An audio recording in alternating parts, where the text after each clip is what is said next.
नमस्कार, मैं मेरी एडलिन राजकीय +2 उच्च विद्यालय कुमारबाग पश्चिमी चंपारण की शिक्षिका हूँ। साथ ही साथ मैं ई-लॉट्स की मास्टर ट्रेडर। आज मैं अपनी इस वीडियो में आप लोगों को ई-लॉट्स के बारे में बताने जा रही हूँ। सबसे पहले ई-लॉट्स के हम लोग फुल फॉर्म जानेंगे।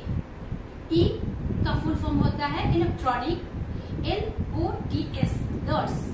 लॉट्स का full form L for library, O for of, T for teachers and S for student। यानी कि ये एक प्रकार की लाइब्रेरी है, E library of teachers and student. यानी कि ई-लॉट्स एक प्रकार की लाइब्रेरी है, एक प्रकार की लाइब्रेरी जो हम लोग जो सुनते हैं हमेशा, लाइब्रेरी यानी कि पुस्तकों का संग्रह जहाँ पर होता है।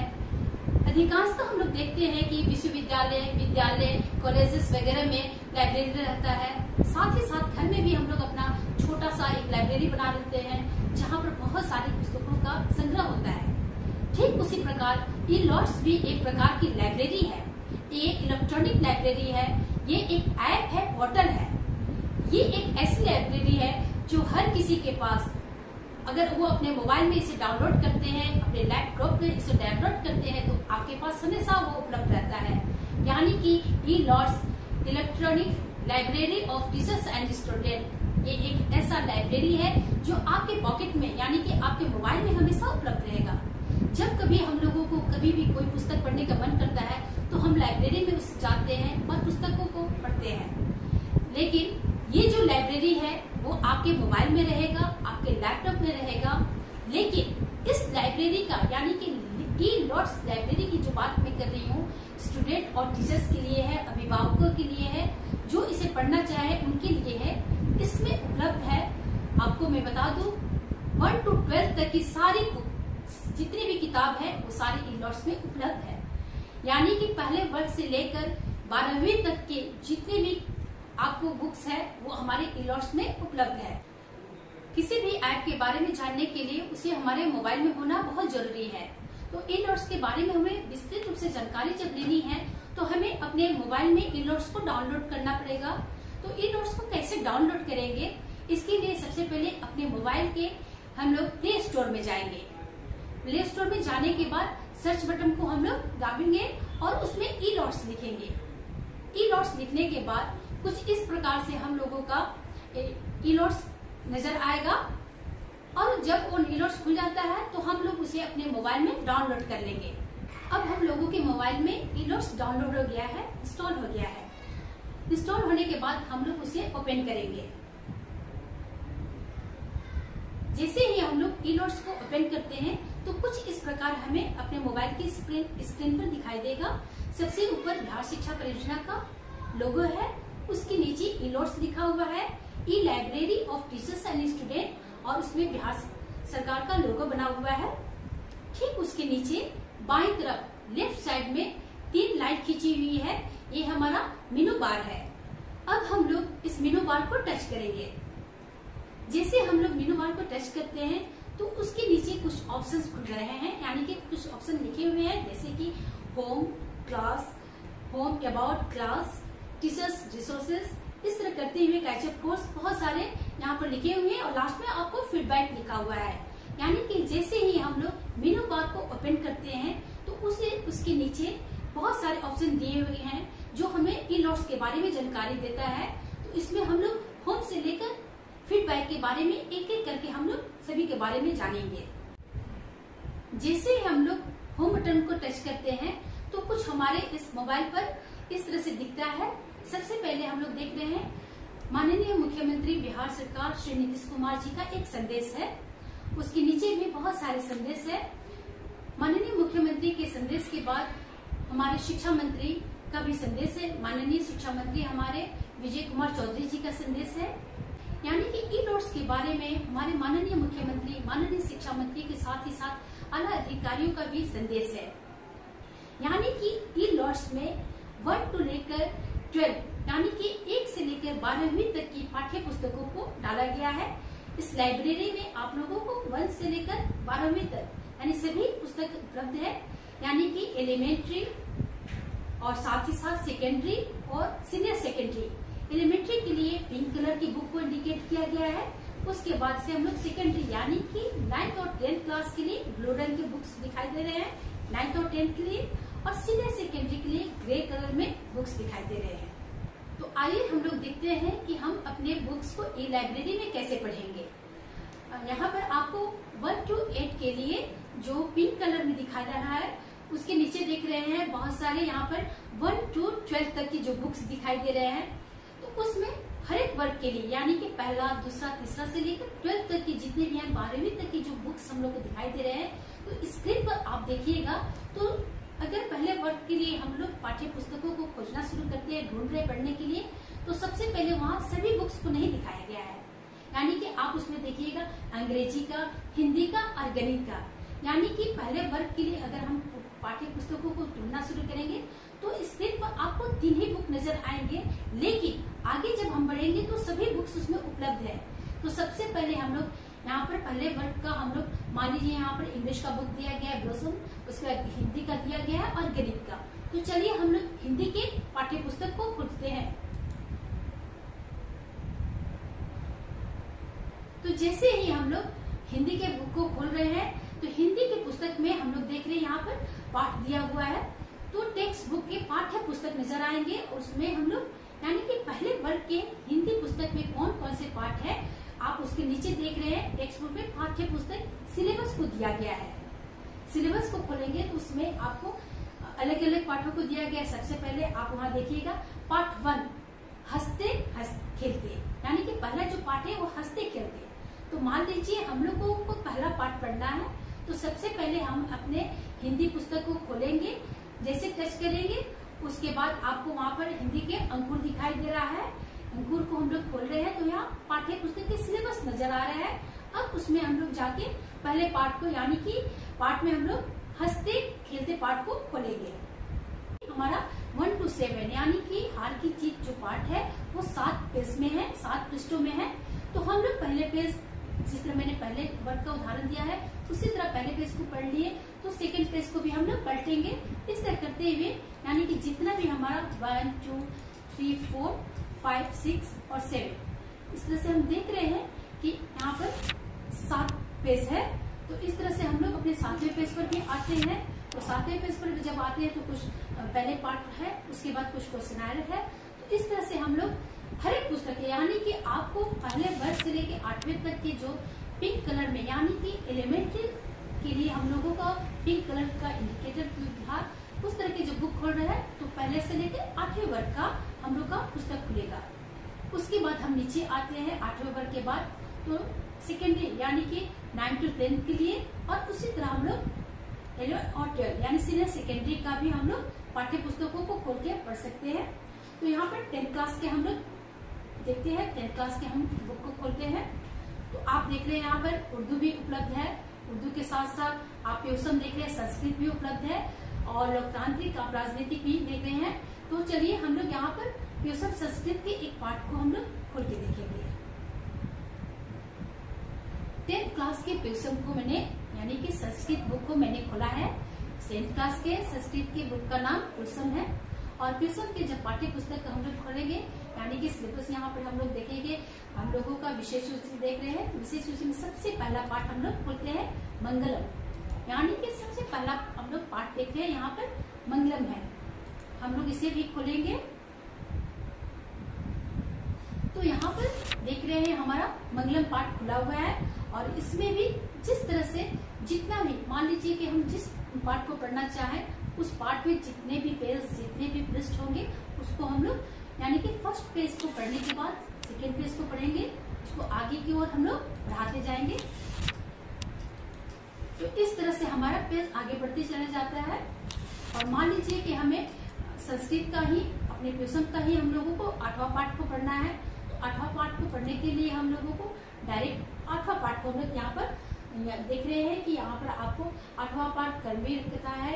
उसके बाद हम लोग देख रहे हैं 9th में स्वामी दयानंद की बात कर रहे हैं। उसके बाद है हम लोग इस तरह से करते हैं बहुत सारे यहाँ पर पाठ्य पुस्तक में हमारा अलग अलग जो भी हम लोग को विषयगत जितनी भी जानकारियाँ दी गई है उसको हम लोग पेज को बदलते हुए पढ़ेंगे। मान लीजिए हम लोगों को मैथ्स पढ़ना है, इसी तरह हम लोग मैथ्स को भी यहाँ पर खोलेंगे। यानी कि ई लॉट्स में हम लोगों को जितने भी 1 to लेकर 12 तक के जितने भी बुक्स नजर आ रहे हैं, जो बच्चा जिस क्लास का है उस कक्षा के अपने किताब को वो डायरेक्ट खोल सकता है। अभिभावकगण, शिक्षकगण भी, मान लीजिए कि हम लोग कहते हैं कि हम लोग लाइब्रेरी में जाके किताबों को पढ़ रहे हैं, लेकिन यहाँ तो लाइब्रेरी आपके मोबाइल में है, आपके लैपटॉप में है। तो हम लोग बहुत आसानी में सफर कर रहे हैं या घर में हैं या 4 फ्रेंड हम लोग बैठ के बात कर रहे हैं, किसी 10th क्लास के किसी भी अपने इंग्लिश के किसी भी पार्ट के बारे में हम लोग डिस्कस कर रहे हैं। अगर कोई किसी प्रकार की क्वेरी हो तो अगर हमारे पास उस समय पुस्तक तो उपलब्ध नहीं है, लेकिन हमारे मोबाइल में तो सारी पुस्तकें उपलब्ध है, तो हम लोग क्या करेंगे, डायरेक्ट अपने 10th क्लास के इंग्लिश पार्ट को, इंग्लिश विषय को खोलेंगे और जिस विषय के बारे में हम लोग को जानकारी लेनी है, क्वेरी करनी है, उस पेज को हम लोग खोलेंगे, उस पार्ट को खोलेंगे, अपने फ्रेंड्स के साथ उसे शेयर करते हैं, वार्तालाप भी करते हैं और प्रश्नोत्तर करते हैं, सारी चीज की जानकारी आसानी से ले सकते हैं। क्लास के बाद हम लोग देख रहे हैं यहाँ पर तीसरा ऑप्शन है टीचर रिसोर्सेज। उसमें भी हम लोग देख रहे हैं कि टीचर रिसोर्सेज में भी बहुत सारे ऑप्शन दिए हुए हैं, करिकुलम है, सिलेबस है, कैपेसिटी बिल्डिंग, इस तरह से करके बहुत सारे इसमें जानकारी दी गई है।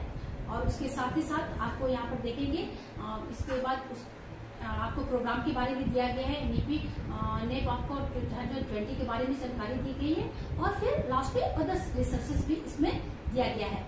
यानी कि टीचर्स रिसोर्सेज में आप देखेंगे ई लॉट्स में टीचर्स रिसोर्सेज, यानी कि हम लोगों को शिक्षकों के संसाधन के लिए हम लोग जिस प्रकार की जानकारी लेनी है उस प्रकार की जानकारी के लिए हम लोग देख रहे हैं यहाँ पर करिकुलम से लेकर सिलेबस, कैपेसिटी बिल्डिंग की बात कर रहे हैं, उसकी जानकारी है, साथ ही साथ लर्निंग आउटकम की बात करें उसकी भी जानकारी इसमें हमको मिलता है। तो इस तरह से करके टीचर रिसोर्सेज के बारे में इसकी पूरी जानकारी दी गई है। अब हम आते हैं यहाँ पर चौथा ऑप्शन जो है वो है कैचअप कोर्स। तो आपको जानकारी भी है और मैं बता दूं कि यहाँ पर जिस समय हमारे कोविड-19 के दौरान सारे विद्यालय बंद है, इस दौरान में बिहार शिक्षा परियोजना और साथ ही साथ यूनिसेफ और एससीईआरटी ने संयुक्त रूप से एक प्रयास किया कि कैचअप कोर्स के माध्यम से बच्चों की जो पढ़ाई जो छूट गई है, बच्चों की जो स्कूल से दूरी बन गई है, उन लोगों को विषयगत जानकारी पूरी तरह से जानकारी देने के लिए कैचअप कोर्स का एक प्रकार से हम लोग कहेंगे शुरुआत किया गया था और ये बहुत ही बेहतर रहा। एंड दूसरे वर्ग से लेकर 10th तक के यहाँ पर कैचअप कोर्स के माध्यम से बच्चों की जो पढ़ाई खत्म हो गई थी उसे पूरा करने का प्रयास किया गया था। इसमें आप जब भी जिस क्लास का आप यहाँ पर खोलेंगे, यानी कि आपको 5वें वर्ग का अगर आप खोल रहे हैं तो 5वें वर्ग में देखेंगे, यानी हिंदी, इंग्लिश से लेकर आपको जो भी किताब है वो सारी किताब भी इसमें दिया गया है। कैचअप कोर्स के बाद हम लोग यहाँ पर स्किल डेवलपमेंट, यहाँ पर आप आएंगे तो उसके बाद हम लोग उसे भी खोलेंगे। तो यहाँ पर देख रहे हैं स्किल की बात कर रहे हैं, कौशल की बात कर रहे हैं, तो आप यहाँ पर सबसे पहले जैसे उसे आप ओपन करेंगे तो यहाँ पर फिजिकल एजुकेशन कार्ड की बात कर रहे हैं और साथ ही साथ स्पोर्ट्स की। यहाँ स्किल डेवलपमेंट यानी कि कौशल विकास की जब बात करते हैं तो बच्चों को यहाँ पर फिजिकल एजुकेशन की जानकारी दी जाती है और साथ ही साथ स्पोर्ट्स की। स्पोर्ट्स में भी बहुत सारे आप जब उसको ये ऑप्शन को खोलेंगे तो वहाँ पर आपको बहुत सारी जानकारी दी गई है। स्किल डेवलपमेंट के बाद हम लोग देख रहे हैं MD MV, यहाँ पर ऑप्शन दिया गया है MD MV यानी कि मेरा दूरदर्शन मेरा विद्यालय। यहाँ पर देख रहे हैं मेरा दूरदर्शन मेरा विद्यालय का जो ऑप्शन दिया गया है, जैसे ही उसे हम लोग खोलेंगे तो कुछ इस तरह से नजर आएगा। यहाँ पर मेरा दूरदर्शन मेरा विद्यालय कहने का अर्थ ये है कि कोविड के दौरान में जब हमारा विद्यालय बंद रहा और इस दौरान में लॉकडाउन के कारण हमारे बच्चे स्कूल नहीं जा रहे थे, तो मेरा दूरदर्शन मेरा विद्यालय यानी कि दूरदर्शन के माध्यम से यहाँ पर बच्चों की पढ़ाई को भी उपलब्ध कराई गई है। तो यहाँ देख रहे हैं यहाँ 1 2 3 4 इस तरह से करते हुए यानी कि 1 to 12 तक के आप देख रहे हैं अलग अलग ऑप्शन यहाँ पर दिखे हुए हैं नीचे में। मान लीजिए यहाँ पर हम किसी भी कक्षा के लिए हम लोग खोल रहे हैं, तो यहाँ पर हम लोग 6 to 8 का मेरा दूरदर्शन मेरा विद्यालय को मैं खोल रही हूँ यहाँ पर। तो जैसे हम लोग इसे खोलते हैं तो आप देख रहे हैं यहाँ पर मेरा दूरदर्शन मेरा विद्यालय कक्षा 6, 7 और 8 यानी 6, 7, 8 की यहाँ पर दूरदर्शन के में हमारे बच्चे उस दौरान यानी कि जिस समय ये बच्चे को अगर किसी भी पार्ट की पढ़नी है, यानी 6th क्लास, 7th क्लास या 8th क्लास के जो बच्चा है उसे अपनी जानकारी लेनी है, पाठ्य पुस्तक को पढ़ना है, तो वो उस समय यानी यहाँ पर डेट वाइज दिया गया है। आप देखेंगे ऑप्शन में दिनांक, उसके बाद दिन, कक्षा, विषय, पाठ और यहाँ पर दिया गया है एपिसोड, यानी कि सभी पाठों को वहाँ पर उपलब्ध कराया गया है मेरा दूरदर्शन मेरा विद्यालय में। और बच्चे जिस डेट में यानी कि उसे जिस भी पाठ को पढ़ना है, अपने हिंदी पाठ्य पुस्तक के किसी भी पाठ को पढ़ना है या अंग्रेजी के या इस तरह से किसी भी विषय को उसे पढ़ना है, उसकी जानकारी लेनी है, तो वो उस तरह से दिनांक में जाएगा, डेट में जाएगा और जिस एपिसोड यानी कि आपको हिंदी के अगर किसी चौथे पाठ को पढ़ना है तो उस डेट के उस पाठ को उसमें मेरा दूरदर्शन मेरा विद्यालय के ऑप्शन में जाकर उसे खुलेगा और उसे पढ़ सकता है। इसके बाद से यहाँ डिस्कशन फोरम है, यानी MDMV यानी कि मेरा दूरदर्शन मेरा विद्यालय के बाद यहाँ पर डिस्कशन फोरम जो दिया गया है ये भी बहुत ही महत्वपूर्ण है। डिस्कशन फोरम को हम लोग यहाँ पर ओपन करते हैं तो ये सभी विद्यार्थियों के लिए और साथ ही साथ सभी शिक्षकों के लिए बहुत ही महत्वपूर्ण यहाँ पर जो ऑप्शन है वो दिया गया है। और इसके माध्यम से अगर मान लीजिए किसी भी बच्चे को अपने किसी भी पाठ की, किसी भी विषय की, किसी भी समस्या को सुलझाना है या किसी प्रश्न की उत्तर को उसे खोजना है, ढूंढना है, या किसी भी शिक्षक को, किसी भी अभिभावक को अगर अपने किसी भी पाठ को या विषय की किसी भी पाठ की किसी भी समस्या के समाधान को ढूंढना है तो डिस्कशन फोरम में जाकर वो अपने प्रश्नों को यहाँ पर वो डालेगा सर्च में, और जैसे ही अपने प्रश्नों को, अपने समस्या के समाधान के लिए उसमें वो अपने प्रश्नों को लिखता है तो बिहार के किसी की कोने से बहुत सारे हमारे एक्सपर्ट जुड़े हुए हैं उस प्रश्नों के, यानी कि मान लीजिए कि 10th क्लास का कोई बच्चा है, मैथ के अपने किसी प्रश्नों को डालता है तो मैथ के कोई भी हमारे एक्सपर्ट जो जुड़ेंगे उस समय उस प्रश्न को उत्तर देंगे। इस तरह से डिस्कशन फोरम के माध्यम से बच्चे, शिक्षक भी अपने किसी भी पाठ के किसी भी विषय के समस्या का समाधान आसानी से कर सकते हैं। इसके बाद से हम लोग देखते हैं हाउ टू यूज यानी कि यहाँ पर हाउ टू यूज की बात जब करते हैं तो ई-लॉट्स जो हमारी लाइब्रेरी है वो हमारे पास उपलब्ध है, यानी कि हमारे मोबाइल में उपलब्ध है। जब हाउ टू यूज की बात करते हैं तो निश्चित तौर पर हम इसे कैसे इस्तेमाल करेंगे, तो इसको इस्तेमाल करने के लिए हम अपने कंप्यूटर में, लैपटॉप में इसे इस्तेमाल कर सकते हैं और साथ ही साथ इसे हम लोग अपने एंड्रॉइड फोन यानी मोबाइल में भी हम लोग इस्तेमाल कर सकते हैं। मुझे लगता है कि लैपटॉप या कंप्यूटर में ज्यादातर इसको इस्तेमाल करना से ज्यादा मुझे लगता है कि जितने बच्चे हमारे होंगे या शिक्षक होंगे सबसे ज्यादा वो मोबाइल पर ही हमारे ई-लॉट्स को इस्तेमाल करेंगे, हमारी लाइब्रेरी को इस्तेमाल करेंगे। तो मुझे लगता है कि ई-लॉट्स को हमारा कंप्यूटर में, लैपटॉप में और मोबाइल में कहीं भी हम लोग इसको डाउनलोड इंस्टॉल कर लेंगे और उसे यूज कर सकते हैं। और यहाँ पर हाउ टू यूज यानी कि कैसे इसे इस्तेमाल करना है उसके बारे में जानकारी दी गई है। तो मैक्सिमम मुझे लगता है कि बच्चे हमारे जो विद्यार्थी हैं वो अपने मोबाइल में ई-लॉट्स को डाउनलोड करेंगे और उसका इस्तेमाल कर सकते हैं। और यहाँ पर कैसे इस्तेमाल करना है उसकी जानकारी दी गई है। आप अपने कंप्यूटर में इसे कैसे इस्तेमाल करेंगे, कैसे यूज करेंगे और साथ ही साथ अपने मोबाइल में भी कैसे इस्तेमाल करेंगे। इसके बाद सबसे लास्ट यानी 10वां यहाँ पर फीडबैक ऑप्शन है।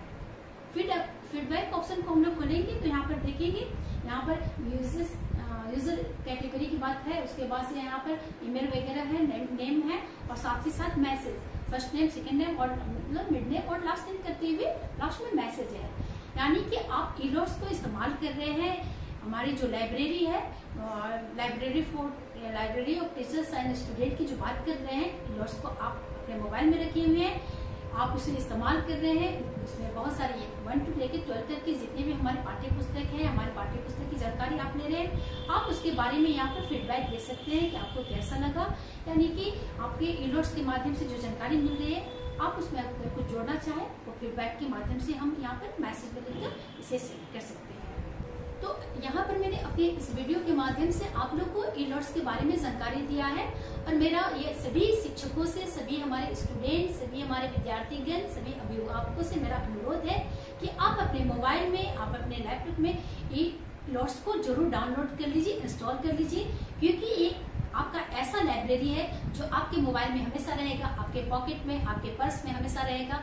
आप जहाँ कहीं भी विद्यालय में हो, विद्यालय से बाहर हो या कहीं भी सफर में हो, कहीं भी आप जा रहे हैं, आपको अपने पहले से लेकर 12वीं तक की जितनी भी पाठ्य पुस्तक है, जिस क्लास के जो बच्चे हैं, आप जो सब्जेक्ट का यहाँ पर जिस पार्ट को भी पढ़ना है, आप आराम से अपने मोबाइल में अपने लाइब्रेरी को खोल सकते हैं और उसे पढ़ सकते हैं। मुझे पूरा यकीन है कि आप इससे लाभान्वित होंगे। आइए हम लोग इन नोट्स को अपने मोबाइल में डाउनलोड करें और इसका इस्तेमाल करें और इस लाइब्रेरी से हम लोग लाभान्वित हो।